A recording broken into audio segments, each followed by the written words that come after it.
Assalamu alaikum. My name is Dilruba Chaudhary. Today I am here to talk about IHF. কিন্তু IHF এর স্টোরিটা খুবই unique আমার জন্য. It actually changed my life because when I met Adnan and when I was told how he founded its Humanity Foundation, তখন আমার কাছে মনে হচ্ছিল যে I found something that was missing in my life. I was able to relate to a lot of things, a lot of struggles and compassion that he was talking about. And I'm really honored to be a part of this video message.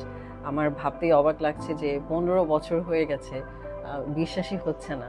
আমার মনে হচ্ছে যে আমি হয়তো দেরি করেই IHF এর সাথে এসেছি বা ওনারা আমাকে গ্রহণ করেছেন, কিন্তু আমার মনে হচ্ছে যে আমি 15 বছর ধরে IHF এর সাথে আছি।